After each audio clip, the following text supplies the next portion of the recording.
Hello, everyone. Today is a very special day since we have the one and only Ryan Blue Bowen on the show. He is a somewhat Australian champion, at least in a weight division.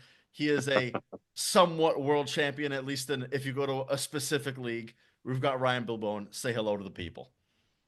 Hey, did you say I'm a somewhat world champion in some leagues? Which league is that? Maybe like AW. Honestly, this is stuff I came up with on the go because I realized my intro wasn't good enough. But Oh, isn't good, oh, good. don't you guys Well, have like an AWE belt? I know. There isn't. I do hold an AWE belt, but There we go. we call it an intercontinental belt, which is Okay, just. okay, okay. But it's not a world title. Definitely not claiming any world titles yet. But Okay. I'd like to have one legitimately someday. But Uh-huh. no. No, maybe you know how people sometimes obscurely go to a WAF championship and compete in like a senior grandmasters where there's three people in it, and then they say, "Hey, I'm a champion." Yeah. Maybe I could do that someday. Maybe that will be it.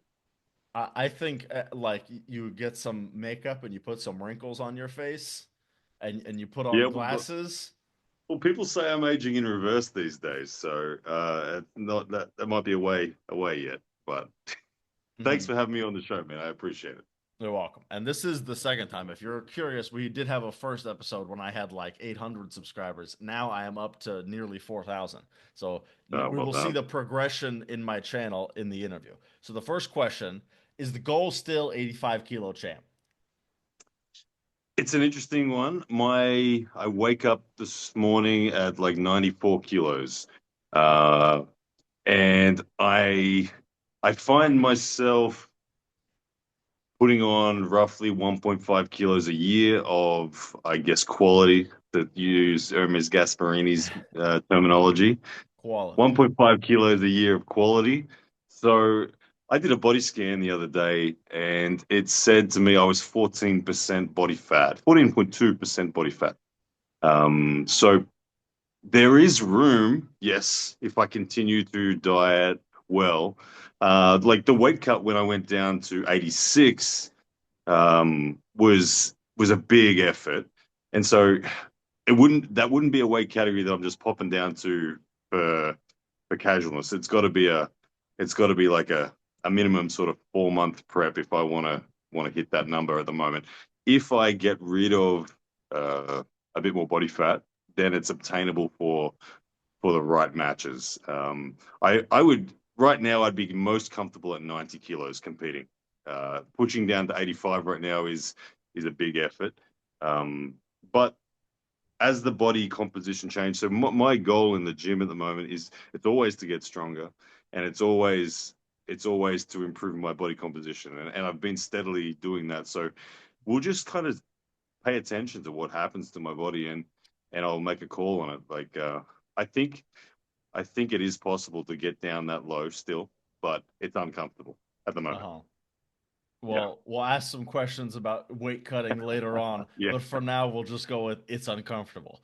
But so somewhat still the goal, but maybe you need to work on yourself a little more before you can realistically It get might to the take weight. yeah, it might take another 6 months before I can have the body composition where I can reach it with a more comfortable process. So Hmm. it's still, but at the same time, in 6 months, I might put on 750 grams of quality. So we just gotta wait and see. We gotta wait and see. All right, we gotta wait and see. So, but all I'm hoping for is just please don't be 105 kilo champ. Like that needs to be behind you. You are so much better at this way. I was literally just talking to my friend the Yeah. other day, and I was like, "You're blown up shape against Schoolboy, where like your face looked Yeah. like this, and you were saying I'm gonna Oh, be I 105 know. kilo champ." I I look remember like my watching own. that, just like, dude, you need to be like 40 kilos of muscle heavier before you can be 105 Yeah. kilo champ. Well, You look I knew great in the weight division. when I was facing Schoolboy, like they offered me that match, and I'm the kind of person that if they offer me a match, I say yes. So it didn't worry me that he was 128 kilos. I just said, well, okay, get as big as you possibly can, and I got as fat as I could as well. And then you add the long haul flight to it. Like when I landed in Dubai and I took a first photo of me by the pool, it's pretty bad. I remember there was It's one pretty bad. picture like it got used in an arm wrestling Bible thumbnail, Yeah, but it was yeah, literally one where like it was just like yeah, yeah, yeah, I yeah. can't even make the amount of and I Yeah, remember when I had seen that picture, I was just like, Ryan cannot. This is not his weight division. And I mean, it could be, but you need to take a lot more steroids and need a lot more yeah, yeah, weight. yeah, yeah, Like yeah, you yeah. can't be Like, blown up in yeah, 107 and that's your to be 105 to be kilo one shot, oh you know? to be 105, if I realistically, again, going off my body composition, I realistically need another 10 years before the 105 category is home, sort of Yeah. thing. If I maintain that 1.5 Like in kilos of my opinion, 105 kilo, you need to actually be 120 kilo and like pretty damn lean. Like, I mean, if we're yeah, looking at yeah, Devin, Datacan, Oleg Petrenko is a bit of an anomaly where he's, I think, actually 105, but still, I mean, the guy's yeah. Well, peeled at he just 105. showed that he can get down to 95 pretty well Yeah. in his recent performance. And So I think that that's really his real weight class. At 105, I think he's trying to blow up and be big. At yeah. Well, 95, he is that well, big guy. like I said, I wake up at 94 at the moment, and I've got I can water cut under 90, no worries. But realistically, I've got 4 kilos, 5 kilos of body fat that I could drop without it being a too low body fat percentage that it starts affecting your overall strength. So, but every time I've ever tried to lose fat too quickly, it does sap your energy. So I've just got to be patient and look, I eat way better nowadays. I've got control of the sugar cravings that used to rule my life um and now I'm eating good whole foods, predominantly meat. And yeah. So I think that long term, yeah, you'll see me know you won't see me competing above 95. 95 would be the absolute heaviest I would compete at. Hmm. Okay. I also just now literally thought of a question and I'm going to write it for later. Okay. Okay. All right. So, next question. This actually came from one of my very astute channel members. Are you interested in a rematch with Coach Ray and how do you think it would go? Look, I would always be happy and enjoy pulling Coach Ray. I don't know if we're ever going to be overlapping with our weight again. Coach Ray is an 80 to 85 kilo guy. I'm a 95 to 90 kilo guy. I don't know if he was willing to pull me, I would always pull him. Like I said, I'm not someone to complain about weight. My if you took the average weight of my last 8 opponents, it's like 130 kilos or something like that. So. Um, if Okay, he was willing to but pull what me about with a if you got five rid of kilo, Hedda Morris? if you got rid of Hedda Morris, you're still talking 129 kilo schoolboy, 125 kilo Khaled, 115 kilo Ron Barth, 107 kilo Andrei Sharkovich, um, You've been outweighed basically every time you Gunter's lost. Gunter's Bykov's 125 kilos. Uh, yeah, there's plenty of them up there. To be honest, I forgot how many opponents you had until you just started naming them off, and I was like, oh yeah, like I'd forgot about Khaled. Mazahir Saidu, 123 kilos. Um, And for all those, yeah, you were probably 100 kilo if yeah, you were to exactly. average your weight out during them. I No. would have been, yeah, about 100 average for all that. So Yeah. So I've never had an issue pulling heavier people. I just like to pull. Um, so, but whenever it's someone lighter than me, everyone on the internet always says, "Oh, hang on a second, you got to be exactly the same weight way." And I think, goals. "Oh, come on, yeah, whatever." Yeah, but and you're like, where the fuck were you when I was getting top rolled by Yeah, schoolboy and I was like 30 kilos less, you know? exactly. Anyway, okay, so someone interested, but Oh yeah. It would be it would be up to Ray because I'm not going to get down to the 85 zone. That's not going to happen. So he'd have to be happy pulling me 4 or 5 kilos lighter than me at least. yeah, or you guys meet at like 88. I think that would Yeah, be 88. the 88 I'd pull schoolboy. I mean, not schoolboy, Coach Ray. no, Yeah. schoolboy at 88. I'm sure you'd win too. You wouldn't He hasn't mind been that. there since he was 13, I think. Yeah. I think he was born 88 kilo. But yeah. All right. So this is a question that's a little bit more like how do I say, it's like broad about your beliefs of overall arm wrestling. And I was kind of thinking I want to get a guy who is a real like historian, a guy who's not only been around a while, but you've probably watched much of what happened before your time. What Mm. are your thoughts on if arm wrestlers are better today than in the past?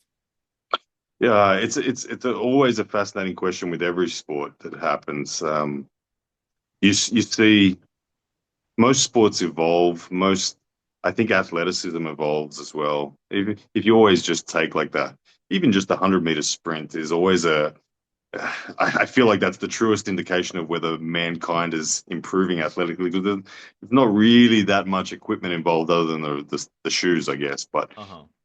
I do believe that athletes today are afforded more opportunity to be professional athletes, and subsequently we have a higher percentage of athletes now fully dedicated to the sport than we've ever seen before. So I think I will go as far as saying the average is higher now without a doubt. Absolutely, without a doubt. The average standard is higher now.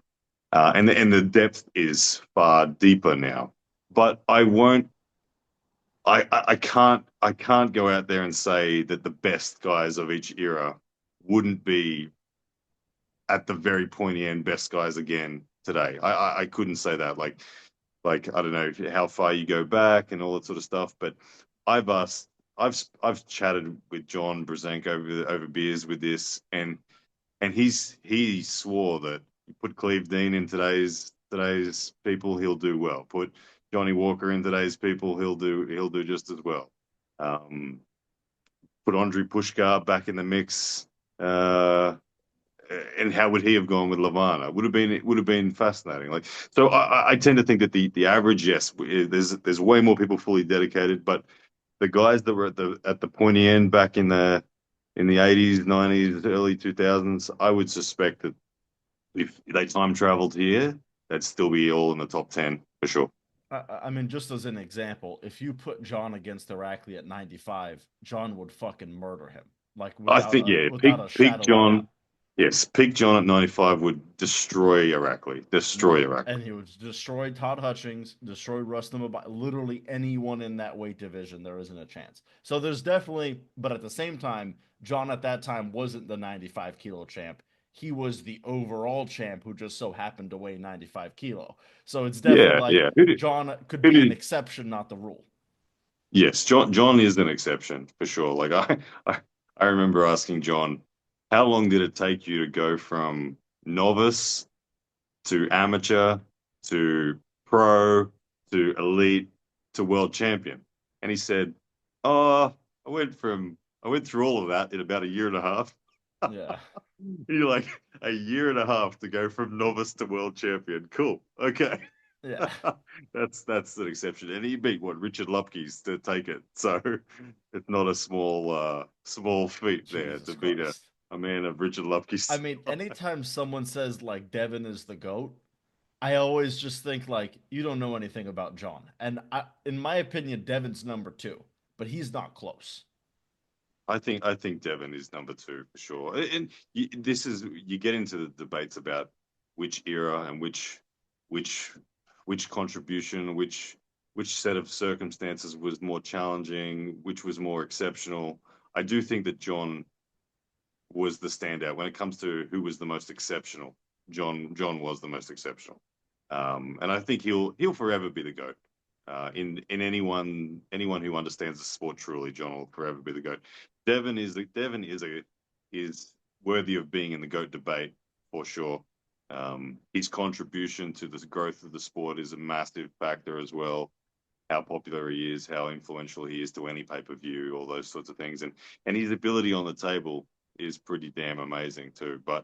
Um, but it's hard to say, but in my eyes, he's not quite as exceptional as John was in what he did relative to everyone else because John was light and John was crushing giants, and yeah, Yeah. And I would say like Devin today is probably as close as we can get to what John would have been. Like I would be like this is actually a question actually I have this question later and I'm going to ask it now. yeah. If you could set one match for prime John Brzenk, You plop him in today, but you only get him for one match and then he vanishes. Who would you set him against? Set him against well, the obvious one is Levan. Like, what could he do? I What could he? see Levon like I disagree. I don't think that's the obvious one. I wouldn't be interested at all. Well, I'm to so me sure that Levon would well, win. so I'll give two answers if I can. The considerations putting Peak John against Levan is interesting because Peak John Peak John wasn't just strong. Peak John was lightning fast as well. Like John himself says that he feared no one's strength when he was young because he could be lightning quick and I don't know. Like Levan probably would just be too much for John, I'm sure. But like Hermes Gasparini's getting close. Like maybe like I don't know. I'm I'm very nostalgic when it comes to the goats of any sport, and there's a part of me that just likes to believe that John is Superman and I Big mean, John can't be if defeated. John did anything, like if he kept flat wrist as he lost sideways, that Yeah, would be incredible. I mean, if just imagine today someone keeping their wrist 95 kilo against Devin or against Lamont. That would be yeah. incredible. Well, For me, like my match hit for it, hit Prime John, I would put him against Devin in 105. That would be my match. Or maybe Morozov. against current Devon. Current Devin at Current Devon. 105. Or against Morozov, just because I think he'd beat Morozov. And I I think think that he'd would smoke be Morozov. He'd smoke Morozov. He'd uh, John's hook is way too tight. He would he would he would get over Morozov's bicep and have rotation locked down, and Morozov would try to. It'd be like just like he did against Saplenkov, and then he'd just peel open Morozov's hand and that's why and that's why yeah, I would pick Morozov only because then as everyone buys the pay-per-view, we're all watching. John beats yeah. Morozov, and then no one ever says like, oh, John was, like, oh, Well, there, guys, yeah, that guys would are be better today. He would lose to everyone. They it would just get rid of that because it'd get rid of that. he would Yeah, beat yeah. It would a look elite guy. just like the way he beat Saplenkov at Nemiroff. That's Yeah. what it would look like. And to be That is, fair, I think Morozov would beat Dennis at Nemirov, that Dennis, but yeah, John interesting. John would beat both probably. But look, okay, if it's not Levan and you've taken Morozov, I will put him against. I would like to see. I would like to see John deal with Vitaly Laletin. That would be cool. And That would be I think hard. he'd probably beat Vitali too. Hey, because his hand was so like now I'm Well, like being a total John fanboy, but I think he might beat Vitali. And do you remember I'll admit, John at beating? times I have had a completely different viewpoint of this. I used to just think, oh, all the super heavyweights would smack up on old John. But now the Yeah, more I learned about how good John was, the more I'm like, dude, I've been an idiot all this time. That's not true. yeah. No, he no doubt was special. It's a pity we can't put him in a time machine and get him back for a day. It'd be Mhm. very cool. But yeah, there's still a little part of me that just believes maybe he could beat Levan. Maybe you watch. I'll get called delusional for that, but maybe, I maybe. think, and you know what? I think you'll be rightfully so called delusional for that. But I love your enthusiasm. Yeah, Even Engen's like, no, John would lose, and Engen is like the number one John fan. yeah. He is a big I John mean, fan. here's the thing: I can't tell you with 100% certainty Prime John loses to Levon. I could tell you I think he would, but I'm not 100% sure. I mean, like he really was that unbelievable. Like I'd say right now, if he beat Levon, it might not be the most impressive thing he's ever done. Mm, mm, But like, I mm. mean, I don't know. I mean, because like, do you remember Well, the John Brzenk challenge sorry. where he beat like over 100 arm wrestlers back to back only with his right hand? And these aren't Yeah, like this isn't like a beat the champ and then you get random people off the street. This was 100 arm wrestlers. Don 100 hours. Underwood tried 3 times. Travis Bagent got 3 full effort hits against John. Tom Nelson got 3 full effort tries. Not to mention like 50 plus other arm wrestlers giving their full effort against John. Yeah, One that's wild. man undefeated with only his right hand beat all of them back to back. And then they just Yeah, stopped it that because they all gave up. Everyone quit because everyone John was was so exhausted. close They're to all winning. gassed. They're all gassed. He tired out a room of arm wrestlers, Of elite arm of wrestlers elite, as well. like the best guys at the time. Which, like, Yeah, if you compare that to like, could anybody do that now? Just imagine if Devin yeah. Larratt was at a table and Michael Devin Todd, couldn't do it. Jerry Cadorette, Todd Hutchings, Morozov, Zaranov, like you get all these guys back, and he would tire them all out. A fucking course Mm. not. No way. Not even close. So I mean, and also just to do all that while weighing less than the guys that you're tiring out was is an important part of that game. So Yeah, yeah. anyway, now I'm Hey, totally fanboying, but yeah, that John was a that's lot better okay. than I everybody. I, I want to add one thing. It's not what the question was, but it's kind of related. One dream match that I wish I could have seen that we never got to see because he passed away, Andre Pushkar. I would have. The one thing I wish we got to see in the sport was how long would it have taken Levan to get past Andre, and would he have even got past Andre? Andre was the man when Levan was just starting to arrive on the international scene. And Andre was the man by a big margin to number two. He was crushing everyone. I got to see him pull in Moldova, and he crashed down sideways on people like a freight train, and he was flash pinning Saplenkov. He was crushing Dave Chafee like he was nothing. Yeah, I would have liked to have seen Levan try. I'm not saying Levan wouldn't have got past him, but maybe he wouldn't have because Andre would have seen Levan coming, and he would have that would have put his motivation further. Uh-huh. And he was young. Andre was the same age as me, which so he'd be 39 right now, which is he would have been just Prime years, pretty yeah in much. his prime seasons. And so I wish we got to see if I could have any match, it'd be to bring Andre Pushka back and see how that would have played out with Levan. I would be so curious where Andre Pushkar like where he would rank today. I mean, certainly in the top 10. I think Oh, he's he beaten. he he couldn't be anywhere but one or two.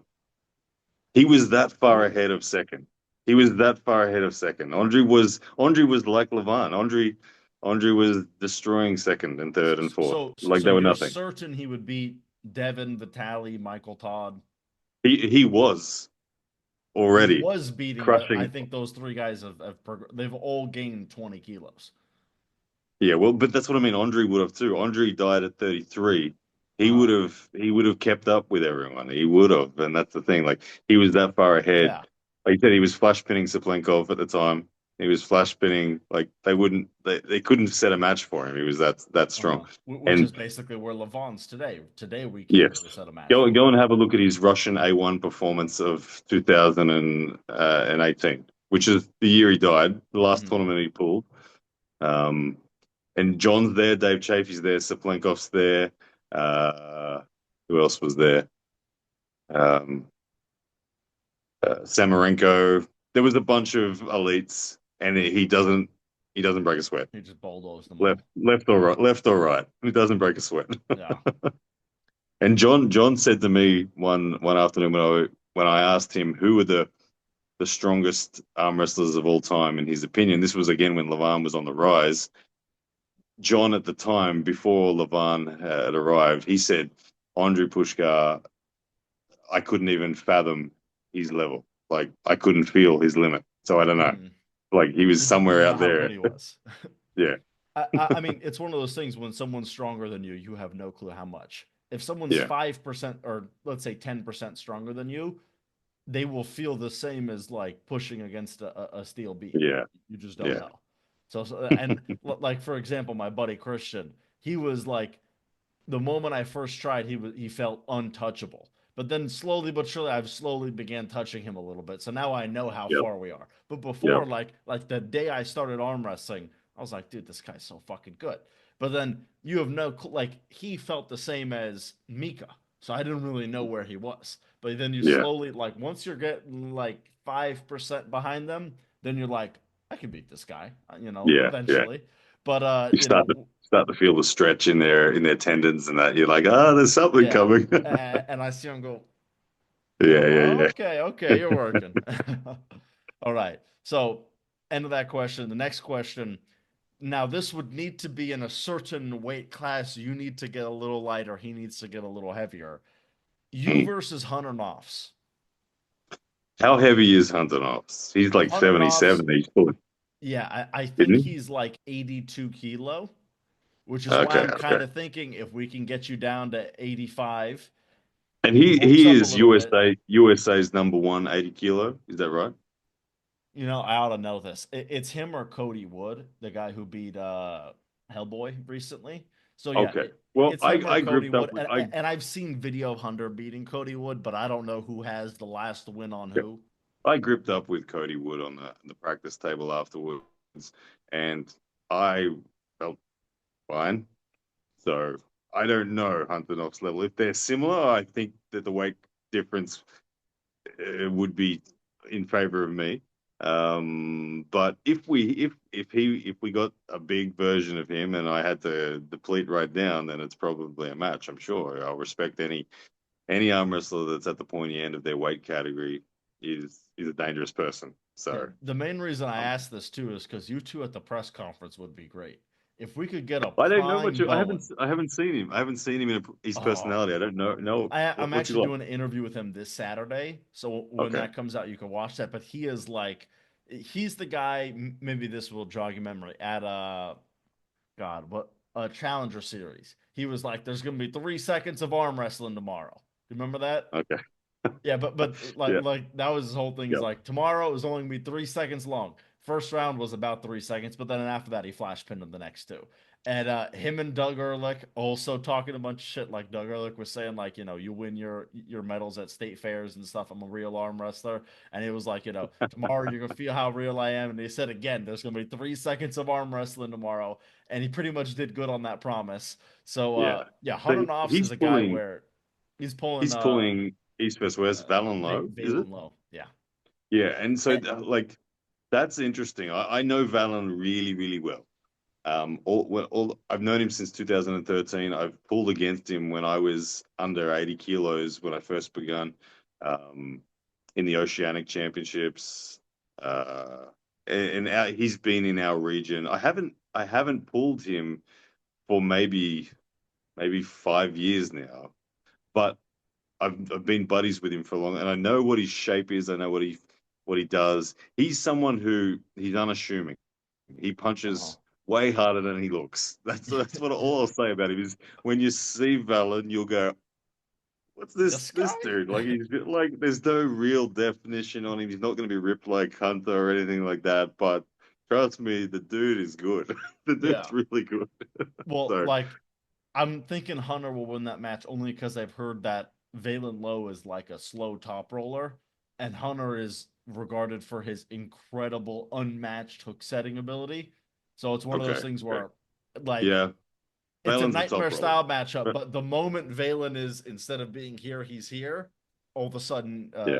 Hunter's in another Valen's level. a very good top roller. I know that I was able to I was because he's I'm much taller than him. I was able to control his hand just back in the day, um, for me. But for his height, he's a badass for top rolling. And I wouldn't call him slow though. Like he's got that Asian Well, to be genetics fair, that someone else like called him slow, and I'm just going off what he told me. okay, okay. He's faster than me, that's for sure. Like I said, he's got the Asian genetics, which if Asian genetics have any predisposition, it's fast twitch. So Uh-huh. yeah, I don't think he's slow. To be fair, I think you are in the top three slowest arm wrestlers. Yeah, I'm not fast. Yeah, you are. I don't think I've ever seen an arm wrestling match start. They say go and you go here. It's almost always at least you're losing a little center and you can crank back. Yeah, That's the yeah. flashiest flash pin I've seen from you. And that might have True, been true. against like an 8-year-old or something. Yeah, that's it. Yeah, So you're to spot be on. fair, like asking you about speed is like I don't know. It's like asking a Well, 300-pound guy about diet advice. to quote Todd Hutchins, I'm American fast. I'm not Bulgarian fast. Yeah, okay. Yeah. You're not Kazakh 80 kilo guy quick. You know what I'm saying? Yeah, Those yeah, guys are those guys are freaky, man. But yeah, so I'm really excited for Hunter Noffs against Valen Lowe. That might be in like maybe my top three matches on the card. Because Hunter I'm Noffz, in scared. my opinion, is such a excellent character. He is, in my Okay. opinion, like I would say he could be arm wrestling's Conor McGregor. Because Conor McGregor's the kind of guy where he isn't Okay. popular because he talks shit. I can talk shit. You can talk shit. We can all talk shit. He is a rare breed where his entertainment level is here, but his skill is also here. But Okay. I don't Okay. quite know if his skill is there. Is he Well, Mindaugas level? Well, he's got him and Mindaugas left-handed. So it's like yeah, we're gonna kind of see you're is gonna he find at out. that level skill That that wise? that's a Even if high he isn't, level. he's a lot of fun. Mindog is a high level. I Yeah, Truth is, I'm a little worried for Valen, but I have to remember I haven't touched his hand in 5 years, and he's yeah. no doubt progressed in 5 years. But Hmm. I hope he does well because he's a buddy of mine, and he's representing the Oceanic Asia Pacific sort of area. So I'm always cheering for them. Well, I hope he does awful in Hunter Flat. I hope it's 3 seconds of arm wrestling tomorrow. That's not tomorrow, but when the event happens, Yeah, yeah, because yeah. I am on Team Knopf's all the way. If you're an American, this is like our last hope to have a champion. As of like the new crop, there's no one new that really feels like they're world champion material, except for Hunter Knopf's. There All you right. go. So first controversial question: what's the deal with the knuckles up not paying situation? Have you been paid? Have you not been paid? Has like Yeah, anyone else you yeah. know been So paid? I feel like personally I haven't been paid yet, but I have no doubt that I will be. I've been to three different Knuckles Up now, and as part of my contract that I had with them, first thing was that I remember it said that it would take a minimum 30 days for the payment to come through. So I was never stressed about it. Like some guys were stressing far earlier than the 30 days mark. But I think that they perhaps between themselves and the organizers hadn't communicated as well as I had with them, and so I was much more relaxed. But I understand. I also have an insight as to what it's like to be a promoter, and I know it's difficult. So I'm I'm still relaxed. They've communicated with me that it'll be coming, that they haven't forgotten that it's going to be there. So I still feel fine. I haven't been paid yet, but I'm sure I will be. Yeah. So is it true though that there was a group chat with all of the athletes and someone asked a question about pay and they removed everyone from the group chat? The Or group chat actually, was well, the group realistically, chat was I'm not asking if it's true. I know that that's true. Why did yeah. they Well, do that?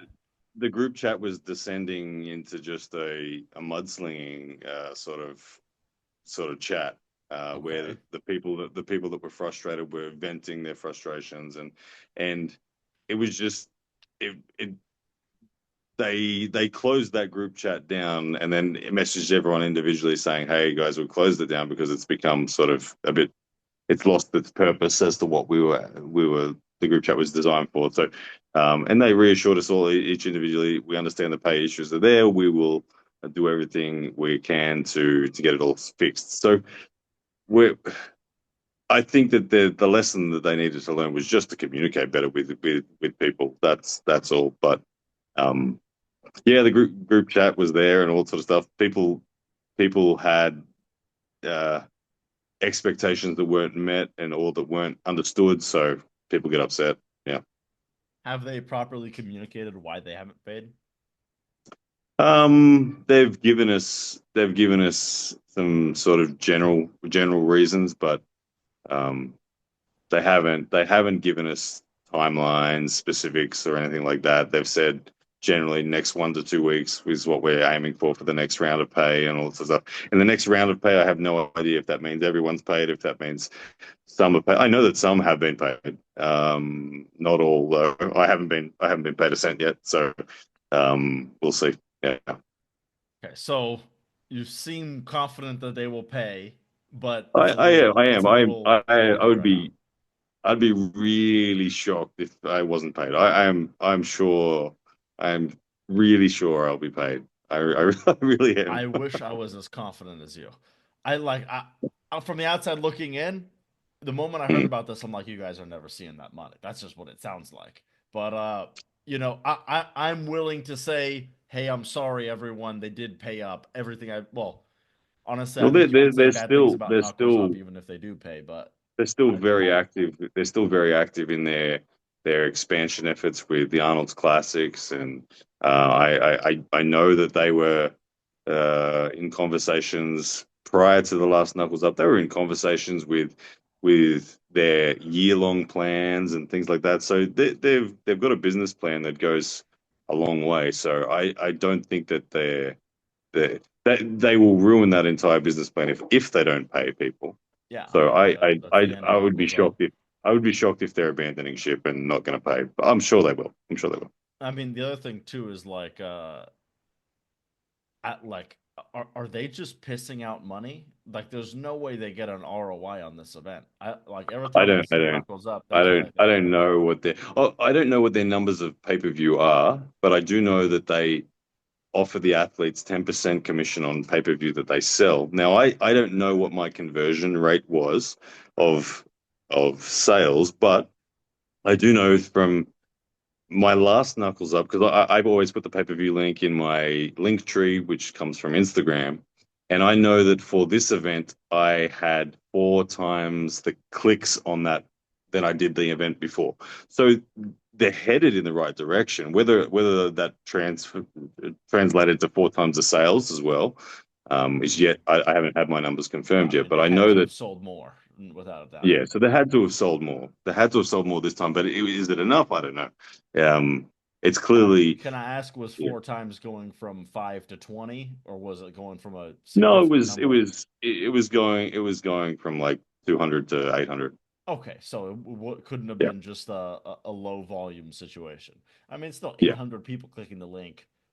You know, if you have a 10% conversion rate, that isn't too bad. yeah, yeah, All right, so yeah, Knuckles Up maybe are not pissing out as much money as I thought, but every time I go to a Knuckles Up pay per view, I look in the chat and it's just like there's like a message every 2 minutes. I'm just like I'm worried for them. I don't know how they're getting yeah. ROI on this, but it's none of my business. Okay, next question. Based on how Auden versus Artem went, how confident are you that Auden has a long way to go before he faces you? I think he does. I think he's. I before the match, I was thinking that we were quite close, and now I do think that we're quite far. Um, I think that I could do what Adam did very comfortably. I'm not. Adam has more of an aggressive side pressure throw than I do, but I have a defensive side pressure that kind of just doesn't lay down, and I think that I'll still respect that Auden will probably crack my wrist a touch, just a touch. But But I you think you've that got too I much don't. elbow. Yeah, I don't think he could move my elbow sideways. My elbow's good there, and yeah, he would open up. So I would guess he probably needs 2 years, 2 years to then be maybe at my level. Given he's a bigger human than me in terms of frame and height and that, and he's Uh-huh. younger, 2 years he may be able to close the gap. I think. Yeah, and I think when he does, he's gonna have to be heavier. I'll say I had my rose tinted glasses on with Auden, and they have been taken off. I think Auden's got a little way to go, but I Yeah, definitely well, think, there were people calling for Auden v Bacho and Auden v yeah, Schoolboy and that Auden definitely is v shut down now. Reno. No, none of that. But I definitely think I also think that people are a little unnecessarily hard on Auden. I actually think that Oh, the match, yeah, for like sure. He topped it. in my opinion, I actually think the match was decently close. I don't think Artem was way stronger than Auden anywhere other than sideways, which is one of those things where it's like your elbow just gets 5% better each year that you're in the sport, and there's no way to Yeah, speed that up, and frankly, almost no way to slow that down. You just slowly get stronger, and like their hands were pretty even. This way, I don't think Artem ever pulled him backwards. They were smack yeah, dab center of the table. I think Auden had better setups each round. Didn't really matter, but it was just this was just overwhelmingly stronger on Artem, which yeah, is unfortunately what Brad Grundy told me would happen. He pulled them both, and yeah, he was like, "Yeah, Artem's gonna have way too much side pressure," and yeah. didn't stop me from And betting with him. Didn't stop me from losing my money. yeah. I've felt Adam's side pressure, and it is impressive. Like I when I beat Adam, I didn't beat him by meeting him with side pressure. I just could derail him just enough and have enough that I never went straight at him. I wouldn't want to go straight at Artem's side pressure. It would be risky for me. So um, and I've had one round in a hook with Artem, and it went A side for him, B side for me, and I had to hold for about 15 seconds before he gassed out, and then I pressed him.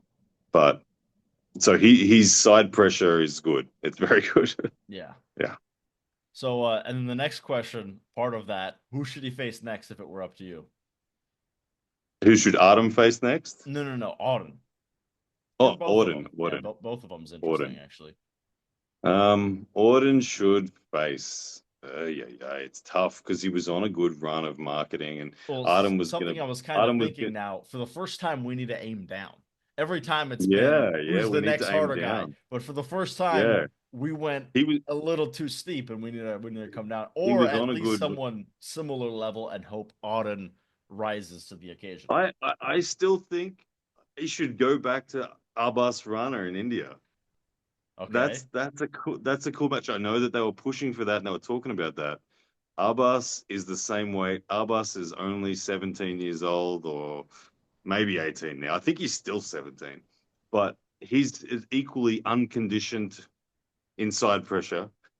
He's got a completely different set of tools. It's a cool match. I know that Auden wanted the match, and I know that Abbas wanted the match, and I know that only politics of federations got in the way. Yeah. Um, Which so also, I've heard this narrative that Abbas avoided the match or something. This could no, not no, have no, no, been no, no, no, farther no. I from the truth. promise you, I know Abbas personally. I promise you, he wanted the match desperately. He Yeah. wanted the match desperately. So it's a huge opportunity for anyone from India to get the full Auden. It was politics that stopped it. Unfortunately, that ugly head of politics in the sport. It rears its Yeah, head every now and again, but it's always yeah. you But never if we like to could get see rid it. of that, that's the match because I do think that Artem is above Abbas. I just I've learned to appreciate that there's three factors in arm wrestling that really matter. Let's say I'm in reverse order of kind of what matters most. Technique is the easiest to obtain. The next thing that's easiest to obtain is muscular strength, and then the hardest thing to obtain is joint conditioning. And joint conditioning only comes with decades Time. in the sport. Yeah. You can't do it any other way. Uh, And so so, almost in so a way, you and Ron Bath is kind of similar to Auden and Artem.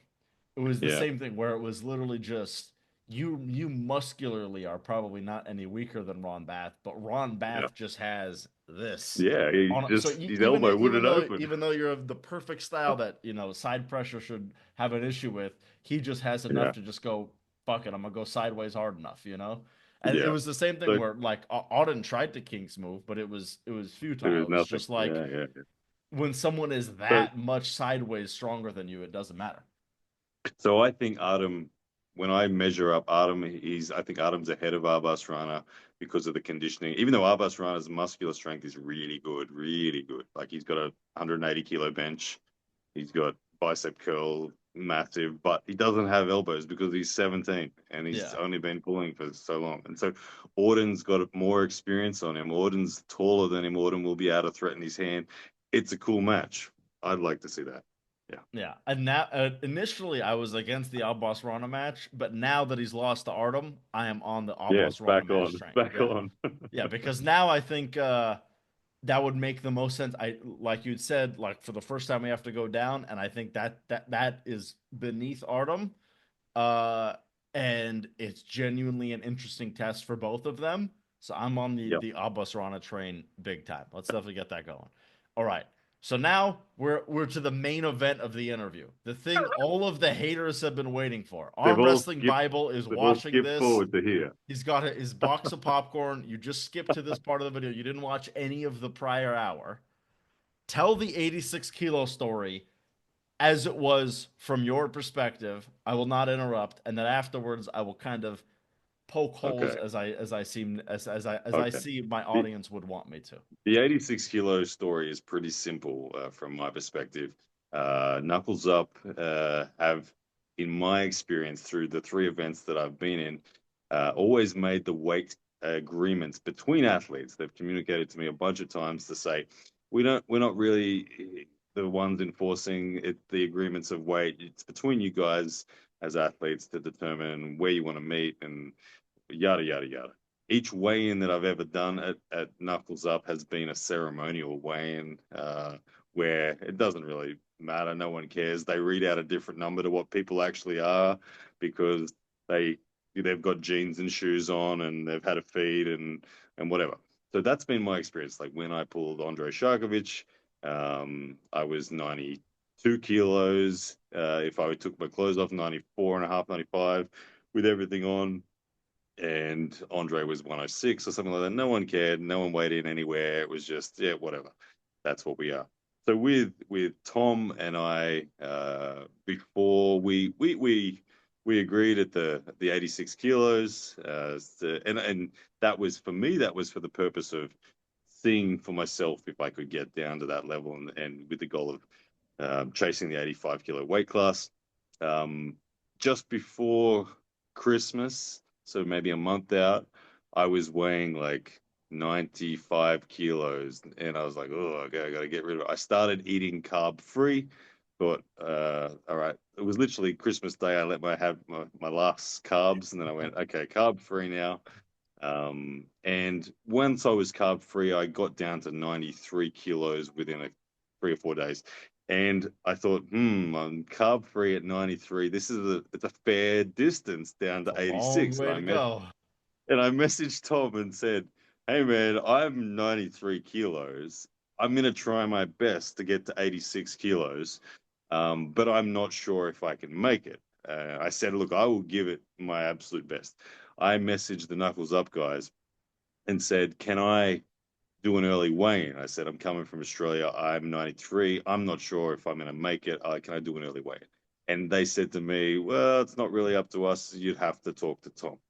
So I went back and continued my carb free, did all my processes, salt loaded, got myself some diuretics to take with me when I got to the US, and I had my early flight because I like to get to the US a little bit early so that I can adjust because the time zone sucks to go from Australia to the US. So I Yeah. got there a day before everybody else. Now, as soon as I got to the US, which was uh, the Wednesday night. I got there late Wednesday night. As soon as I got there, I took my first diuretic and started the process of reducing water as much as I could.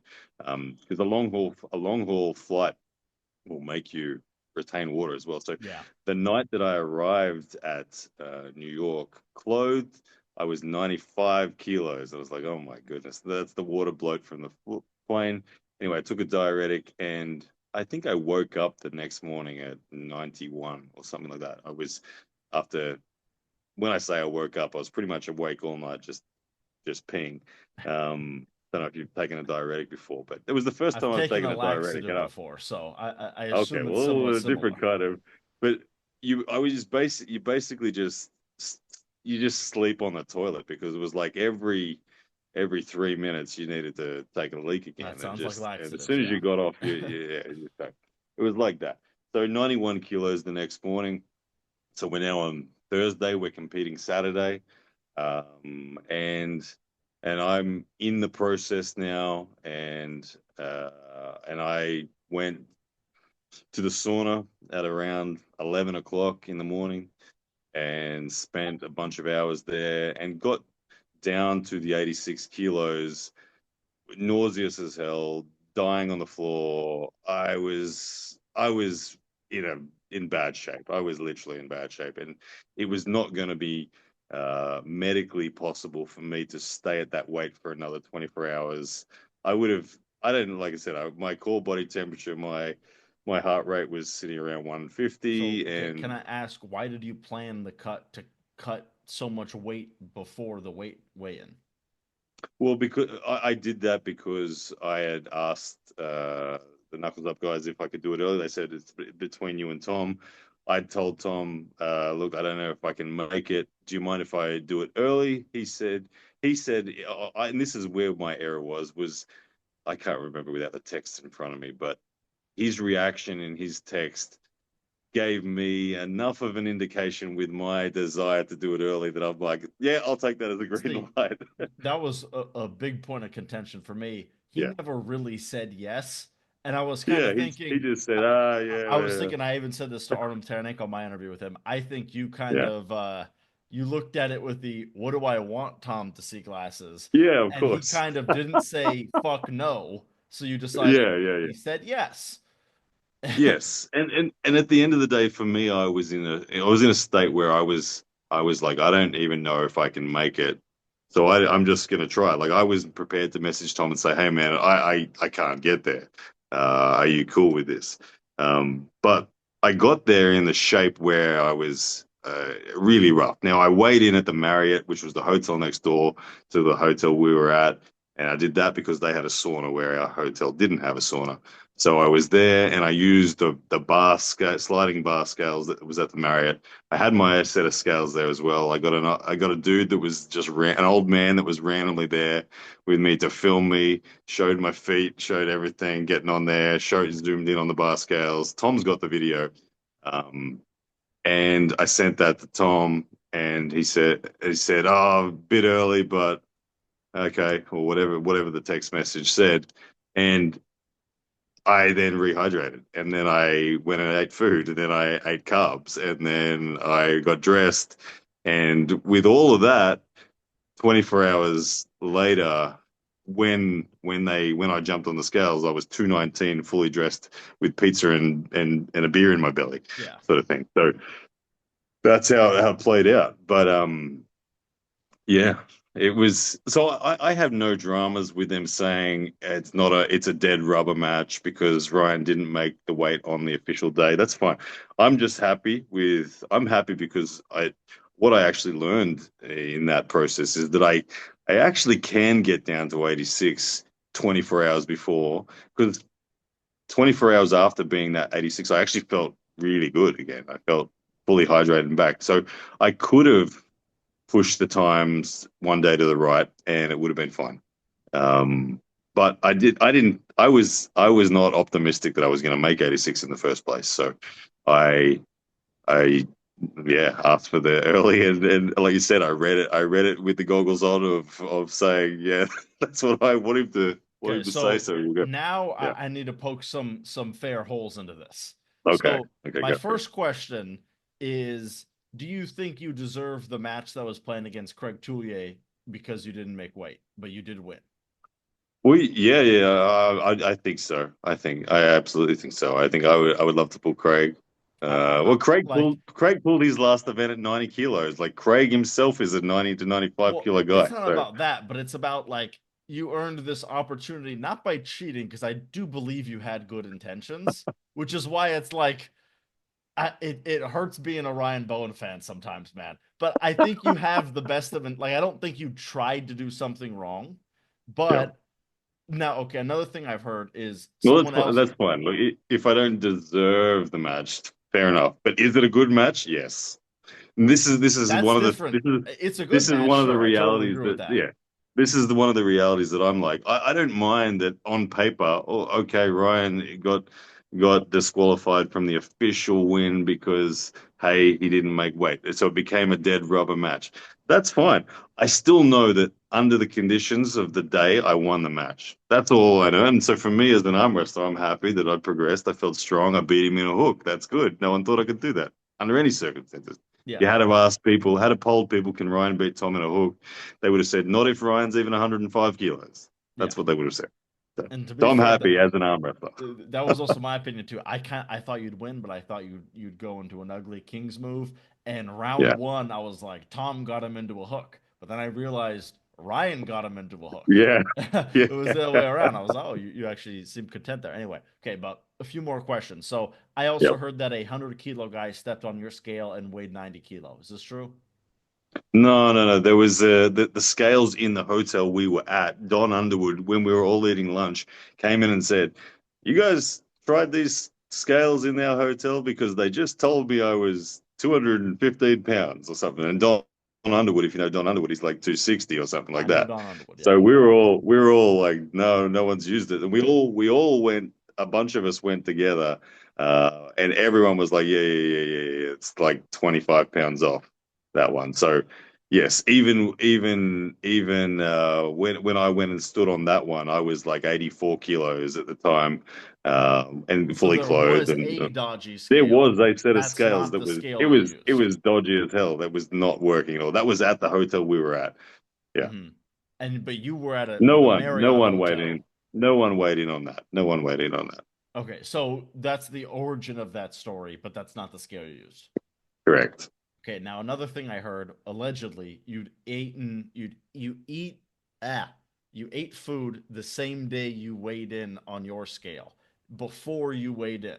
So this is something I heard from someone we everyone at home knows this person, and they told me that that happened. Is I that ate true? food that I ate food the day of weighing before weighing in. The day you weighed in on your scale, you Yeah. supposedly ate food that same day, and people As in saw you eat food. after the weigh-in. No. They're claiming before you stepped on your scale, you were eating food, The indicating last that it was not a real weight cut and you got a dodgy scale.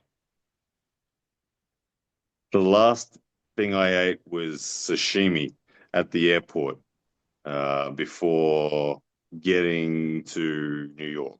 So Okay. part of the process of the guidance I got from Paul in, and it was actually one of the most tremendous things that I liked about his process was that you do eat protein right up until sort of the last minute, the last 24 hours.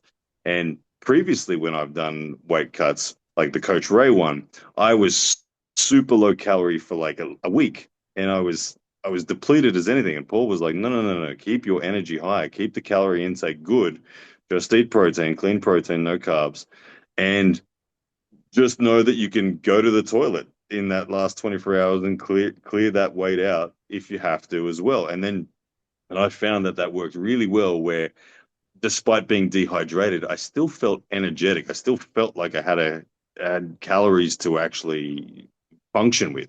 So Hmm. I like that. I will keep that component of eating right up until 24 hours before the weigh-in. But 24 hours before my weigh-in was the last time I was eating.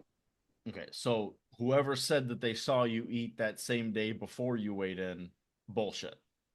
Yeah, there was no big meals or anything like that. I might there might have been some gum or something like that that I kept my mouth moist with. That's about it. Okay.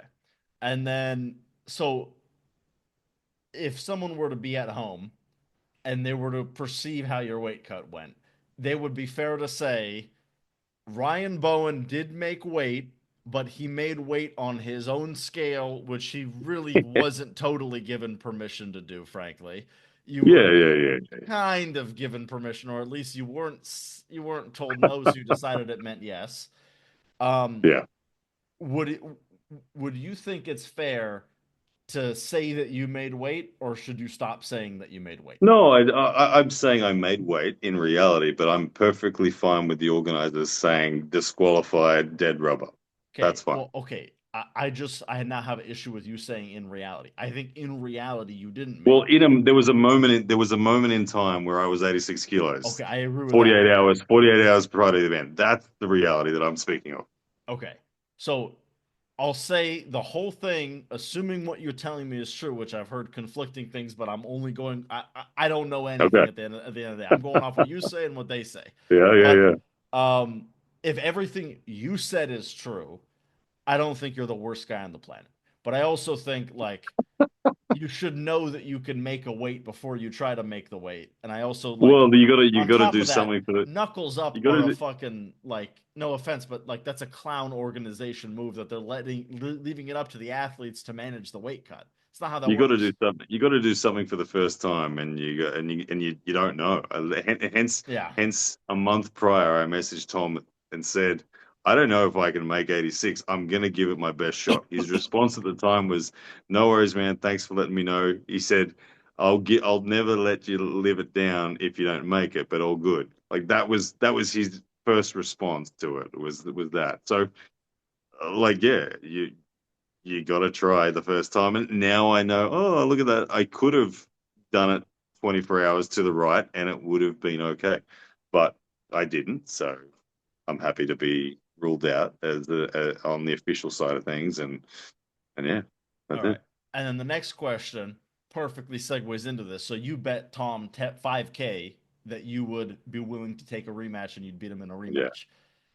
I have heard that this is not a serious offer. Is this a serious offer? Or is it still on the table? And when's the match happening? Let's get it going. Look, we have had, we had almost immediately, we had interest from a bunch of three promotions. Um, we've left it sitting with Knuckles up as it's their match if they want to ask for it again. If they do want to ask for it again, I'll do it again, and we'll do it with a live weigh in That would do and great at numbers. 86 and I'll make 86 kilos. I will. If the match is on, the match is on. The $5,000 claim was I would be willing to do it. I would be. And the reason is I felt really good. Like I don't there was when I go into a match, I'm an arm wrestler who I know when I'm gonna win. Like once I've felt around, I know if I'm gonna win or not. And I knew I was gonna win from round one. I thought, I got this. This one's mine. You know that feeling when you can just feel that your opponent's bleeding faster than you.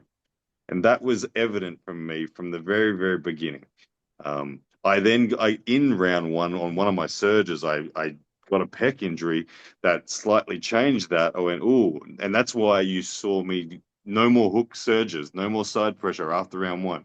I Uh-huh. just went back into a defensive hook and held and then pressed because I didn't have confidence that that would hold together. I thought if I throw sideways again, it'll tear even more. So I am very confident. Like, and this is no offense to Tom, but I'm very confident that I have gone into Tom's best lane and defeated him. And I don't think that there's another option for him. I don't think he can close the gap. And that's just how I felt as an arm wrestler. That I'm like, no, I'm not usually an arm wrestler that does worse the second time I face someone. I usually do better. Usually, there are a few occasions, like maybe Heather Morris has done better than me on our rematch than our first time round, but he's the only one that comes to mind where I sucked the second time round. Yeah. But I feel like because I went into my B game and it was into Tom's A game, I what he would have to do technically to change that, like I don't think he can top roll me at all. No ways he top rolling me. I was able to force a hook very comfortably on his long arm. If he tried to top roll me, I'll slip it. We'll go to straps and I'll hook him again. And I don't think I can be beaten in the hook by Tom Holland. I don't. Okay, so the 5K is still up on your I end. would I would do it. Yeah, I would do it. Okay, and now also another question. Let's say a promotion does pick up this match. Are you guys gonna throw your own 5Ks into it as well? Because that's what I want to see. Well, that's Frankly, I that's what I'm talking about. I'm not saying that Ryan will donate 5K to the winner. I'm saying I'll put it down. You put it down. well okay. I took that 5K bet as like fly to Australia. We'll do it. No cameras, no No, nothing. no, Just no, make no, it no. happen. This is saying I would put 5K on the line against your 5K and that I will win. That I'm very, very confident that if we have a rematch, I will win it. And I Okay. don't I don't think Tom will have that confidence because he felt the same thing I felt. He felt it, man. Uh huh. And yeah, like I can't see myself losing that match if we pull it again. I can't. Okay, and the last question. Especially if I don't get a peck tear going on in round one. If I had a this is mm, if I didn't get that pec injury round one, it would have been decisive pins for me and it would have been over much quicker because the side pressure would have been there. You would have seen me just sideways pin, Uh huh. sideways. That's what it would because he was fatigued and I was not. And I only went to the retreat because of the injury, and I just sat there and held because of the injury, But which is in you never felt worried about being pinned. It was just no, actually no. progressing to pinning him that was difficult. Yes. I never felt worried about being pinned. I let him climb all over my arm. in round 4. Let him get his shoulder all the way over and went, it's okay, I can hold him. And just wait. He's gassed. His inner elbow couldn't match my inner elbow. And his own long arm was a problem for him because when I came forward and defended, he couldn't. His hook style is to drag, and he would run out of elbow pads. So there was not enough offensive space for him, Uh-huh. and so he came forward to try to press, and he couldn't press through my bicep. So Yeah. technically, there's no option for improved performance. He just has to get really strong. So can he? I don't know. But you're going to be trying to get really strong at the same time. It's kind of how arm Exactly. wrestling So works. I think it. I don't think he would be willing to put the money down as well, All right. but And I then would be. final question about this match. Did you train your hook only leading up to it, just planning that you Yes, couldn't top roll him and yes. you're like, I'm just going to be in his lane? I 100% trained to hook him. Yeah, because I I actually, knew I would. funnily enough, I made a bet with Coach Ray. We bet $10. I bet on you. He bet on Tom, and I guess now the bet is void because there's no official winner of the match. But um, Yeah, my bet was I think he's gonna King's move and roll out, and Ray was like, "There's no way he's gonna roll out of Tom's hand." And in a way, he ended up being correct. You just won in a manner that no one yeah. predicted, which is you're actually going to Well, willingly go I in the hook and just beat I him there. knew I'd touched Tom's hand before in just practice pulling, and I already knew from that practice pull that he was not top rollable. Yeah, I knew it. I that's knew it. He basically can what reach. Ray told me. Ray was like, "Yeah, good fucking He luck can top reach rolling too that." far past. Even out of straps, he was not top rollable unless he's gassed. No, no way. Arm is too long and his hand is too good. It's like you just can't reach anything as a top roller that of value. It's you're just He's punching already into on a paper top of you. bag. Yeah. So I knew that, and I said, well, I knew that Tom's game is to drop his pronator and get in. And so I said, well, if he's dropping his pronator, I'm going over the rotation and taking everything. And that's where the biomechanical advantage is for me. Even though that's not my A game, it is against Tom. That was the most technically viable lane for me against Tom. So I spent all of my preparation. I don't know if you can recall, go back and look at my training. It was dropping on Instagram then. I was doing a hell of a lot of bicep curls and things like that. And I spent all my time trying to condition my inner elbow. Hmm. Well, ended up paying off, and I guess congratulations on your no contest. But yeah, that will be the end of the 86 kilo questions, and I'll Okay. make that a clip on the channel and call it like I don't know Ryan Bowen's Magic Scale or something. But Yep. anyway, so overall, I'm leaving this thinking you're a less awful guy than I went in. I went in thinking Ryan Bowen is the worst. Now I'm like, he shouldn't have thought he could weigh in the day before, but he's not the worst guy ever. That's what I think now. Okay.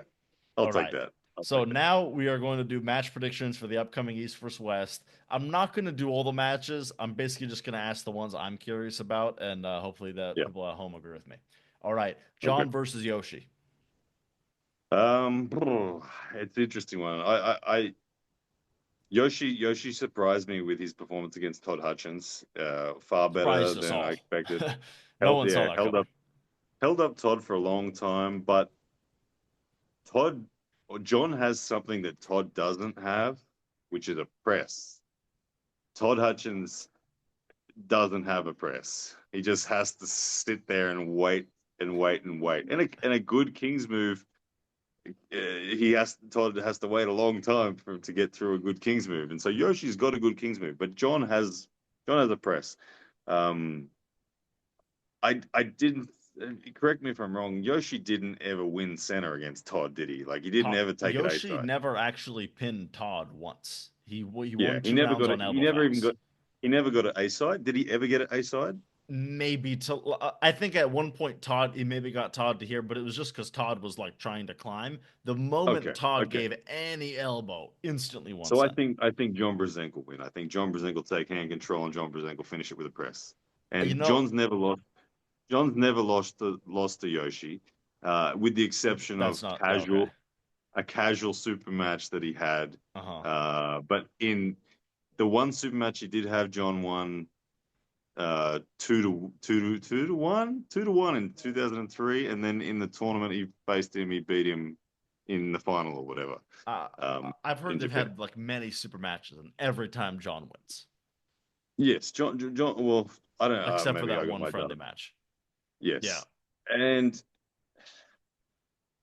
I think when John's got fire in his eyes and an intent to finish a match, his hand control will be too much. And John's got because John has all of the lanes. I think John will get it done. I think John will get it done. I'm going to predict dominantly John will win. I tend to I d- agree, and Armbet completely disagrees with me. Armbet, Yoshi is sold out, and John is struggling to sell. And I was like, yeah man, like that just feels so wrong to me. I'm like, but you, like you guys, yeah you guys we know John you can like climb and press, right? And that's much better yeah than just going sideways. yeah Like, Yoshi. I hope Yoshi does really well. I and Yoshi did do really well against Todd, but Todd is Todd's the best dude he could have faced when if you're a Kings mover. Like uh-huh. because Todd has zero press, he doesn't have a press. I've talked to him about it directly, and he said, "Yeah, I don't have a press. I just don't have it. I can't do it. Don't have it." And he's never flop pressed once in his life. He just stays on side pressure, and To so it's me, like, that like I maybe it's just a genetics thing, but like I can't believe someone doesn't have a press. Like my press is yeah. shit. But Imagine, like imagine if if I'm he had a flop here, press as well. I can transition like that and just dump my body on someone. I Yeah, can't he believe would like be. and it He would would be be. so good for him. It would be so complementary to his game, a flop press, but he doesn't have it. He just hangs off the side And I'm until sure he knows everything that we're saying right now. So obviously he's yeah. fucking tried it and it just doesn't work. Yeah.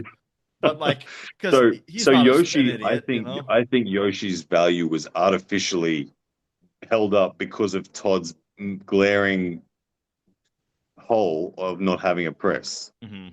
And I think it look when you go purely sideways against a king's move, it's the hardest possible road to pin a king's move with. Yeah, and it's And not that Todd you did it. can't do it, but you got to be Yeah. much stronger than the guy Yeah, that that's King's moving. it's the hardest possible route to pin a king's move, just sideways. So Yeah, no down pressure at all. So I think Yoshi's value has been a little bit inflated because of that. I mean, nothing but respect for Yoshi. He's an OG of the sport, but I think John will eat him alive. I'm hoping John will eat him alive. Yeah. I want to watch John win in America. I'm gonna be there, so I would love to Oh no. feel the atmosphere of John winning in the States. Uh, so I'm gonna skip Dave and Georgie. Let's do Sarah Backman and Jocelyn Brisson. Well, I didn't see the match the first time, but I know that Jocelyn got a victory over Sarah. And Jocelyn's what, a big bench presser or something like that. Yes, Uh, I saw a video of her benching like 315 for three and not in a suit. Like not like where they do some crazy, and then yeah, go like like bench 315 for reps. yeah. And when I saw She's that, I was an. just like, Jesus I'm Christ! pretty Like, sure. Yeah, she's an elite bench presser. So yeah, I believe it. she. I don't know the nature of the pin she got on Sarah, but she beat Sarah in a round robin or something. Yeah, I've tried to find Um, video of it. I literally can't find a video of it, but yeah. I heard It's she flashed it's quite in a a bit. live stream. It's only in a live stream Okay. that it's out there. I asked Sarah the other week where it was, and she said it's in the live stream video. Uh-huh. But All right. but I think that surely Sarah's professionalism as an arm wrestler, she'll be very, very intent on correcting that mistake. She probably didn't anticipate Jocelyn to be as strong as she was and kind of just got caught napping is what I suspect. So I think Sarah will come back with some real nasty fire at center and a really well timed hit and should get the job done. But strength is strength, and sometimes it's just too much. So there is a girl in New Zealand. Her name's Ashley Huerta, who's I've the heard about her. bench press world record holder. Didn't she bench Um, like 700 pounds she benched but when it was 317 kilos with the suit. yeah, But but it was I with think her everything. Yeah. with her raw bench is 170 kilos. So um, it's I big. just have my calculator out. Okay, yeah. So 375 for the Americans, and it was 700 pounds for the Americans. So Yeah, I mean, yeah. 375 without anything is really, really, really What's impressive. one what's 170 kilos in pounds? 375 pounds. Okay, okay. Yeah. So they're both so she's at the same level. She's right there Yeah, at the yeah, world yeah. record If you level. do 350, it might have been even 325 for three or something. But yeah, so they're Yeah. similar level bench. And also Jocelyn, I think Ashley Huerta's like 5'2" or something, right?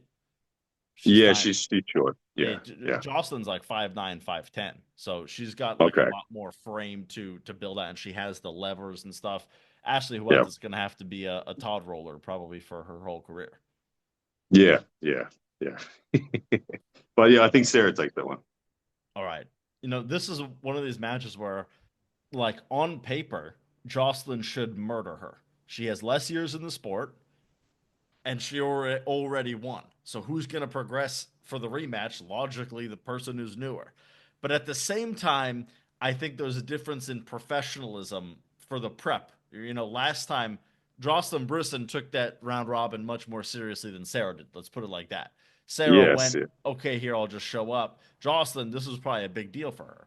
So, like, as far like this match to me is honestly really, really, really exciting because I still remember Sarah giving hell to Gabby Vasconcelos when her arm is being tested at that level.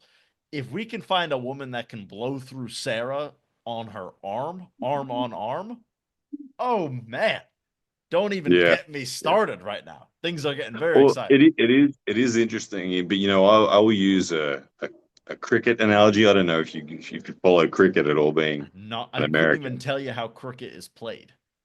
Okay, well, during the Christmas holidays, there's always a on Boxing Day. There's the Boxing Day Test match. It goes for 5 days. Cricket's a really interesting sport. And there was this young 19-year-old Australian batsman that came out. I forget his name.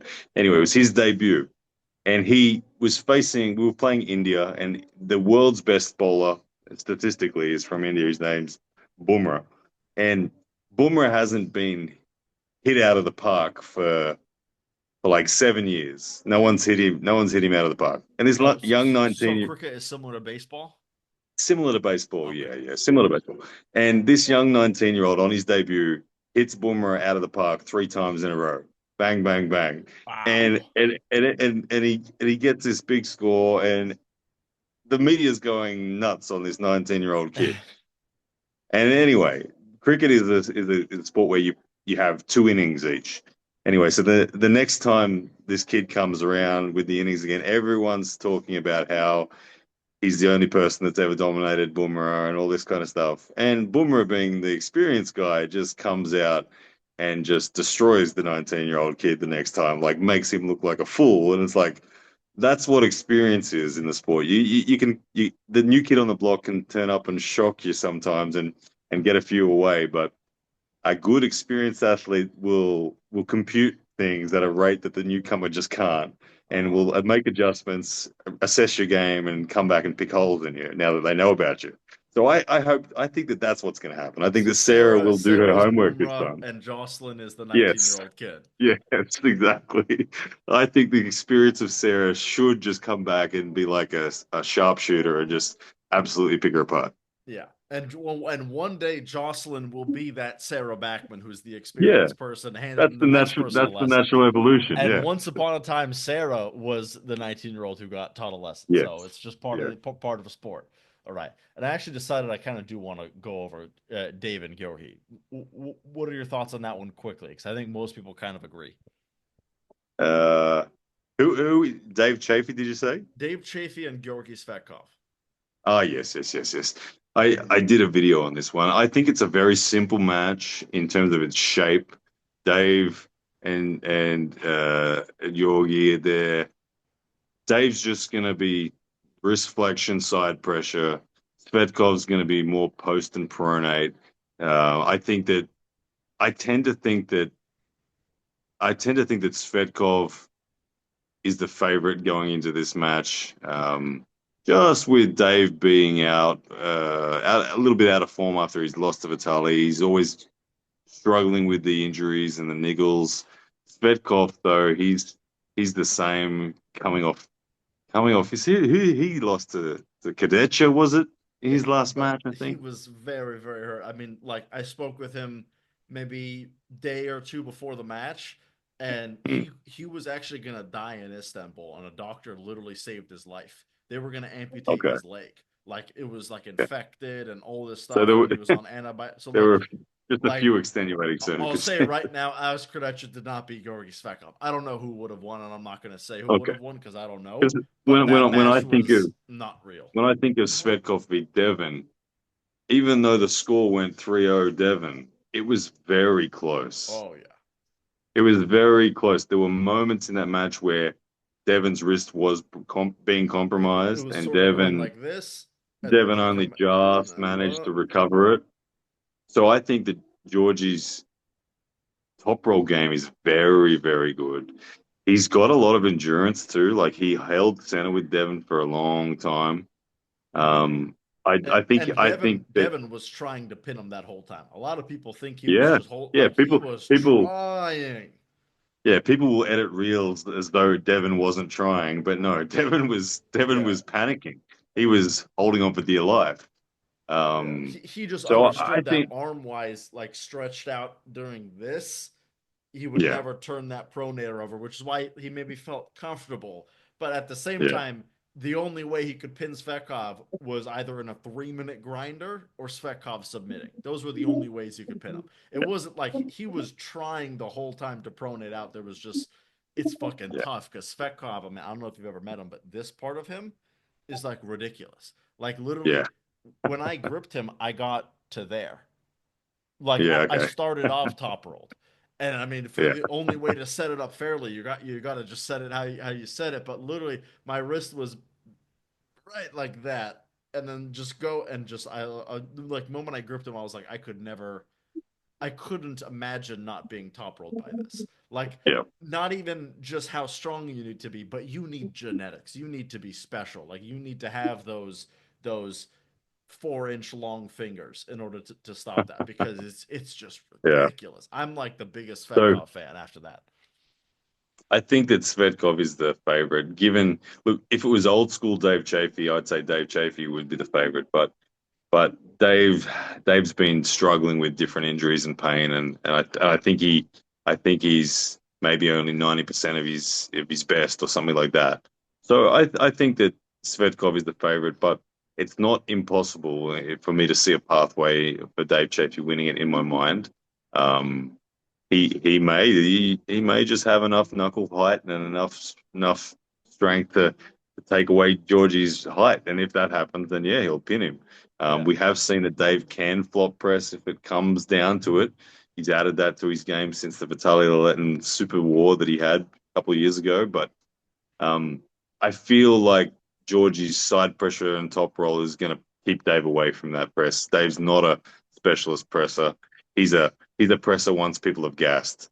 Yeah. So He is a I think Steph, presser when there's no other choice and it's a panic yeah, move, but he's not a guy that I think likes pressing. He's yeah. just like he'll be right here and I'm he's gonna like, go oh, okay. I'm gonna go 60-40 Svetkov on that one. All right.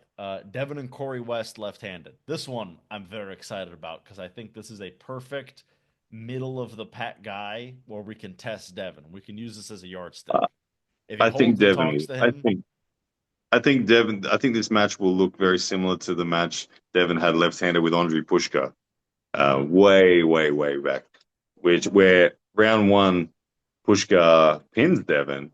I think Corey West has a tremendous first round on the left. Very, very strong. He can get a cup set even against Kadecha. When he pulled him, he was able to, even though there were a bunch of false starts against Kadecha and he never got the victory. I think he pinned Kadecha like 4 or 5 times before round one was eventually lost on fouls or something. Yeah. Um, I tend to think that the round one is I slightly favor Corey West round one, just because of his ability to get his cup set and his side pressure surge. I think is going to be big enough, but I think Devon will then immediately turn it around and make Corey look like a child So you, because now he'll I'm have quite felt. confident if Devin wins this, it ends in him talking to him. Like at some point he Oh then helps him yes, out. yes, Yeah. yes, yes. it will end with Devin trash talking him, taking his hand, and Corey pinning himself. Yeah. That's how it'll be. Yeah, but I think that will happen after Devin has felt the lane. He'll go, that's where the contact point is. Okay, and then he'll just cause nightmares in the setup. He'll gas Corey's hand out, and once Corey's gassed, it'll look terrible. Yeah. I Yeah. hope So that is honestly I Devin three to want one. Corey to win just because I love results that just blow up arm wrestling. You know, like Yeah, Morozov and Vitali, right? yeah, Any yeah, set like of course after the fact, oh, I thought Morozov would win, but like you get shit wrong all the time if you thought Morozov would win. Every sensible person, frankly, was pretty confident that Vitali was collecting his belt. And on the very first round, we found out that that wasn't the truth. Um, yeah, but like there was like every time I say that on a live stream, there'll be like 10 people in the chat. Oh, I thought Morozov would win. But then you look at any poll and it was like 90-10. Like, really? yeah, All of you thought Morozov would win? Some of you maybe thought Morozov had a backdoor chance, like we all maybe did. We were all thinking, yeah, yeah, maybe yeah, keeps a little pronator at the bottom. But like and, you know, people who thought Morozov would win routinely get things wrong, most likely. They probably thought a lot of things, a lot of incorrect predictions over time. But yeah, this is one where genuinely Corey West could win and it wouldn't blow up any match result. There's no match result that says Devin will win left-handed recently. We just think he's going to be good enough on the left arm to beat Corey West. But that's yeah. what I love about this match is because he might get totally blown up. Like our last impression of Devin was he lost around to Pavlo and he got absolutely drilled by Camille. That's all we know. And every time they've been on a practice table, And, Corey has just slammed him. and I've seen Lachlan Adair practice pulling with Devin, and Lachlan pinned Devin four times before Devin did to Lachlan what I think he'll do to Corey. So Uh huh. yeah, he's pinnable in the first few surges. When you grab hold of Devin on left, he's pinnable. Yeah, but Yeah. because of that, like literally, Corey West could flash pin him 3 times, and none of us can act like we're surprised because technically, just by looking at match results, that is Yeah, not yeah. surprising at all. There's no match result that tells us Devin will win for sure. We're just kind of Devin, thinking yeah. Devin's the guy because he kind of is the guy. Devin will win. He will win. He will win. I'm very confident he will win. Okay, like well, here's the thing: would you take a $1,000 to $1 bet? A little part of you Oh. thinks maybe Corey would. You would? uh no. There is a little part of me that thinks There's a Corey will look. win, I'm Exactly. yeah, Now, of yeah, course, once again, of course, we all think Devin's gonna win, but like, there's a part of you that's like Corey might flash pin him 3 times. Maybe his left really is that bad, and he doesn't act like it's that good. He routinely says it's that bad, but like at the same time, yeah. it's probably just gonna be round one, bah, and then just talking to him. So yeah, but No, it anyway, won't be that's why I that. love this match. Yeah, round one's a 55% Corey West for me in round one. Really? So you think Corey West is the favorite in the first round, but Round you're one. that confident Devin will win the super match? That's Yes, interesting. Devin will run away with a wet sail, just like he did on Pushka. He didn't know the lane. He got pinned by the side pressure. Then he knew the lane. Then he isolated the hand, and then he toyed with him. I think that's what happens. That would be He just so needs incredible if the match one. ends up being 3-1 on the button, and that's exactly what Yeah, happens. he just needs one cider, and then he'll be fine. Oh, man. Yeah, but this one's a really exciting match for me. I love this one. Anyway, all right, next match Matt Mask and Kitagali Ongarbayev. This is another beautiful I one. think I think Ongobayev's endurance will be too good. I think that Ongobayev can pull dead wrist defense. I think he'll need to pull dead wrist defense. I expect Matt Mask to take control of the hand and the height. But Matt Mask's biggest problem is he he obviously doesn't have the genetic squeeze in him that would be perfect to finish a match once he's got height because he's the wild horse. He gets frantic. He'll hit and have position, but then he'll give it all back and hit again, give it all back and hit again, give it all back and hit again, give it all back and hit again. And I don't think that he can do that enough to get through on Gabayev. I think if Matt Mask hits and stays hit and stays down there in his top roll and squeezes and gets real tight, that he would win. But he doesn't do that. So Uh, I think that Ongabayev has exceptional endurance and a very good technician. I think he will he will stay flat wristed, slightly lose his wrist. Matt will hit and swing, hit and swing, hit and swing, and then Ongabayev will take Matt's wrist, just like Devin does when he pulls Matt mask. I think I mean, Ongabayev will win. the physical shape of these two next to each other is going to be so interesting to see because Matt Well, Matt's Mask much is a bigger. Matt's way much bigger. bigger Yeah, guy. Like he's much yeah, taller, arms bigger, super veins, long arm. everything. But then every pull is like 80-20 Angarbayev, which is what's so Yeah, fascinating about it. Like Angarbayev needs to be like and look, based on the match results, Ongabayev he's got to be the favorite, you know? Ongabayev put in a really bad performance in his last match too. Like against Petrenko, he got steamrolled. Well, Absolutely. against Petrenko, he had an issue with his elbow and he showed up with like a really bad injury. It was one of Yeah, those show up for the company but you're just going to lay down four times basically. It was that bad. yeah. And he got Well, yeah, surgery 2 days after the match, I heard. So, yeah. So there fair was enough. an issue with his wrist and there was like bone in his elbow that got removed. So like he was way fucked up when he showed up. Uh Okay. I think it was one of those things where maybe he wanted that show money, but I don't think he Yeah, was in a good condition that match. That's just I from what I'm gotcha. guessing. I could be way off So base here, there but is that's what I so think. that's the big mystery is he healed? Is he back to his regular level? Yeah. If he is, he'll win. Um, but Matt is a dangerous, dangerous, dangerous dude. Like he really is. Matt Matt on his day can be a threat to a lot of people right up the pointy end. He can Hmm. bust wrists open of a lot of Of people. everyone, So basically. yeah, yeah. There's only a few that he can't bust the wrist of, and everyone else has to be careful. So Ongabayev will lose his wrist. I think he will. But Hmm. I just think that he can pull dead wrist defense Yeah. all Like, day, and I all mean, day. like, I feel like if he jammed his shoulder in like this, even if Matt Mask had everything, he may just Yeah, have enough elbow to Matt survive. doesn't Matt doesn't transition to a press well. Yeah. He's done it a couple of times. He's flop pressed Devon on left once or something like that, Uh but he has it on a silver platter right there because he takes huh. people's wrists. Yeah. But I don't know. He It hasn't might be developed one it. of I those don't Todd know. Hutchings guys where, and once Yeah, it again, is. we know It's Matt another. Mask knows all of this. Matt Mask isn't an Yeah, idiot. He knows he yeah, needs a press, but there yeah. must be some reason he doesn't train it. I don't know, but if he had it, he would win this match for sure. But he doesn't, so I think Onkabayev takes it. All right. I'm gonna skip a couple here. Let's do Cody Merritt and Prudnik. I think Prudnik's too technical for Cody Merritt. I've seen Cody pull a couple of times in person against Camille, knuckles up, and where else? I can't remember. Maybe East West West or something. I can't King of the Table. I don't know. I feel like I've Uh, seen him pull twice, but you probably saw him against Aldejan. okay. And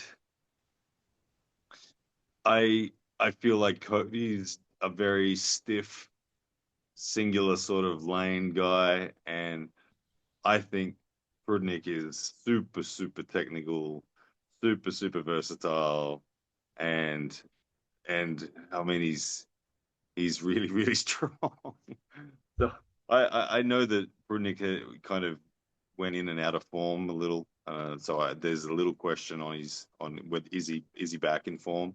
If he is back in form, I think Prudnik eats this one up real I have confidently. heard, and I don't know how true this is at all, but I've heard that Prudnik is back on the special sauce that he got rid of a little while back. Okay, well, yeah, And if that's true, I think like if we're talking like the Prudnik that like murdered Todd Hutchings, that type of yeah, Prudnik, and the yeah, guy yeah, that beat Danican left-handed, that Prudnik will, I'm very yeah. confident, That win. that Prudnik will win But if we're easy. talking about like the depleted Prudnik that we've seen the last few times, this Yeah, is much closer. if it's opera Prudnik, then Cody Merritt might take it. But Yeah. if it's arm wrestler Prudnik, then yeah, All right, and then last one I'll do. Let's do Hunter Noff's Mandaugas Therasitis left-handed. In my I'm going opinion, with this is like maybe the biggest blow up of the whole card. If Hunter Noffs were okay. to win this left-handed, wouldn't we Does that all is just this a world is this a world title match? Is no, no, Mindo no? a world Because the title? 77 kilo world title is Daniel Prokopchuk. but this is right Okay. up there, you know? But And this is for number one contender or something like that. I mean, it could Like, be. I don't know if could that's be. official, but I mean, if Hunter were to Yeah. win this easily, are we gonna act like him and Daniel that we wouldn't want to see Well, that? Of course we would. you're already saying if he wins easily. That's Well, interesting. But he would you're need to very win this confident. easily. He would. No, I'm not Okay. saying he will. Whoa, whoa, whoa. Let's get it straight here. All right. My genuine opinion is I think Mindaugas is better to teach him the world level in comparison to the American level. But Okay. I am hoping, as the man that has the red, white, and blue in his blood, I hope that Mindaugas just gets completely obliterated. Three flash Yeah. pins, 3 seconds of arm I wrestling. don't know enough about Hunter Noffz. I just don't know enough about him to to to dare say that he has a chance. It's I feel like Mendoza's experience level is very, very, very high. I know he's a technician. I know he's got very connected top roll. Watching him pick apart and defend against people like Prokopchik, um, I don't know if Hunter Noffz is stronger than Prokopchik, I would be very surprised. But I think that Mindaugas will put on a display of why experience and technique matters, Yeah. and he will. I expect Hunter Noffz to walk off the stage with a dejected look on his face, like, oh, I thought I was there, I'm not. That I I feel hate like that's that what's you're going to happen. probably right, but I would agree. I would tend to agree that that is probably what is going to happen. But I'll do an interview with Hunter Noffz, and I one of my questions will be like, what makes you think you're at the world level right now? Do you think you're there, or are you hoping you're there? I'm kind of curious where he's at mentally. Where is it like? Yeah, Is he like, oh, I'll give it a shot, or is he like, I know I can beat these guys? Because like he's yeah, been it's a saying, big like, difference. That's a in big one difference. year That I'm gonna mentality. have this belt right here. That belt's mine. Yeah, Like I love Hunter Noffz. Hunter Noffz is such a great character. I think he's once again being maybe thrown to the deep end a little too soon. But if it's not this time, it might be the next time or the time after that. Like I think Hunter Nobbs is going to be that level. It's more about okay. when, whether not if. It's my opinion. Yeah, I gotcha. Yeah, it's a big difference the mentality between hoping and knowing or expecting.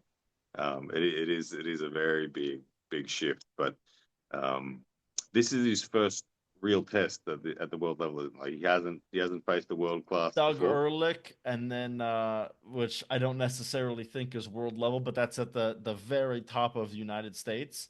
And Yeah. then I think his name is Emil Anderson. I don't know his level, but Okay. it was at the Challenger Series, and he gave him an ass whooping. So Yeah, he was from Norway or something. I think. no, I think Sweden, but yeah, something Okay. like that. Yeah. But anyway, yeah, but Yeah. I have Well, no clue how good that guy is. Like, Sweden. Yeah. If it's Doug in Sweden, then he hasn't yet tasted that yeah, Eastern he hasn't European blood. tasted that next level. He's been Yeah, here, he went it's there, then different. there's It's different oh. when you taste it. I've tasted it in Zurab Tabaridze, and you go, "Oh, okay." That's Like, yeah, and okay, Zurab really isn't at the very top end of any weight class, frankly. yeah. And well, maybe when you face Well, him. he's won two WAF championships at 100 kilos Really? for sure. Okay. Maybe Yeah, Zurab's better than I gave him credit for. But anyway, like once you get it, like I said to yeah, you off camera, like when I went to that Georgian practice, I was like, oh, these guys are good. Like this isn't yeah. like my American club where there's plenty of like at an American club, there's all kinds of new guys, and I'm just here for fun. That club I went to Mhm. was fucking business. Every single Yeah, guy there was a there's world no, champion or they wanted to be a world champion. There was not a yeah, single guy there there's that no was fun. casuals. No one's on their phone. No one's there to hang out. No one's laughing. They're there to fucking lift and improve. Yeah, That was it. Like it was a serious environment, and it was kind of cool getting to feel like, okay, this is how serious you can get. This is how good you can get. It was yeah, kind of interesting. yeah. But I hope I hope greatly that Hunter Noffs just flash pins everybody tomorrow, or I keep saying tomorrow at the next event, and shows us he is at that level. But I also have like this feeling deep in my gut that he's about to get two ass whoopings, and we're gonna be like, oh no, our boy, I like have he's this not as look. good as we thought. I have the same feeling for Valen Lowe, who will be facing Hunter Noffs on the right. So, uh, I'm really hopeful, but I've got this sinking feeling that he's going to get smashed by Hunter Yeah, so we Noffz. both have a sinking feeling that because like the truth of it is, if Valen Lowe destroyed Hunter Noffz, none of us should be surprised. And if Valen Lowe got destroyed by Hunter Noffz, none of us should be surprised. It Exactly. can genuine like Exactly. Hunter Noffz might be that dude, Valen Lowe might be that dude. You don't know, and neither do I, which is why we have to have a Yeah. match, you know? Yeah. Anyway, I think it's about time to wrap it up. Thank you very much for coming on. Do you have any closing remarks you want to say to the people at home? You're welcome, Henry. Thank you very much for having me on, man. I appreciate your time and your professionalism. Good questions as always. If you haven't already, guys, subscribe to this man right here. There you go. Thank you very much. And also, I also appreciate you because the moment we got on this call, you didn't go, "Oh my God, what happened to your hair?" I've heard that like maybe 100 times in the last 2 weeks. So I appreciate being saved that just one time. Anyway, thank you very Perfect. much, All and right. you have a good one. Take care.